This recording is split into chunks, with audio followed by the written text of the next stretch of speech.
Guys, আমার একটা স্বপ্ন ছিল যে সিএসএ গ্র্যান্ড মাস্টার উঠবো। আর আমার ফ্রেন্ড লিস্টে একটা প্লেয়ার আছে সিএসএ ওঠার জন্য, দেখি ওকে রিকোয়েস্ট করি ও উঠাবে কিনা। এ মামা এই জনপুষাটা কার প্লেয়ার? আরে মামা আর বলিস না, খালি ইনভাইট দিতে আছে, আমি ইনভাইটটা ধরছি ওর। মারুফ ভাই, আমার কিক দিয়ে না ভাই, আমার সিএসএ আঙ্কে গ্র্যান্ড মাস্টার খুব ওঠার একটা ইচ্ছে ছিল ভাই, আমার কি উঠাই দেবেন? এ মামা আরে গ্রুপ দিয়ে কিক দেওয়ালে সিএস খেলে মাইনাস খাম।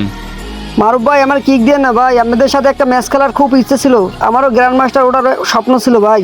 আরে লল বেটা, তোরা যে ইনভাইটটা ধরছি গ্রুপে, তোর যে গ্রুপে আন সেটাই অনেক বেশি, বুঝছস? এই জনপুষা শোন, আমাদের গ্রুপে মাস্টার প্লেয়ার আছে, তুই যে একটা স্ক্রিনশট মারিয়া ফেসবুকে স্টোরি দিয়ে। আরে এত রিকোয়েস্ট করার পর আবার আমার কিক দিল, দেখি ভাই ইনভাইট দিয়া আমার গ্রুপে নেয় কিনা। কি রে মামা, ওর কি শরম লজ্জা নাই? ও আবারও গ্রুপে আইছে। আরে লল ভাই, যা গ্রুপ থেকে। গাইস, আমার সিএস খেলার মুডটাই নষ্ট করে দিল। আর আমার ওল্ড প্লেয়ারদের সাথে খেলতে যাইয়া আর ওল্ড প্লেয়াররা এরকমভাবে কিক দিয়ে আমার গ্রুপ থেকে বের করে দেবে, তা আমি জীবনে বুঝতে পারি নাই। এটা হচ্ছে সিএস প্লেয়াররা।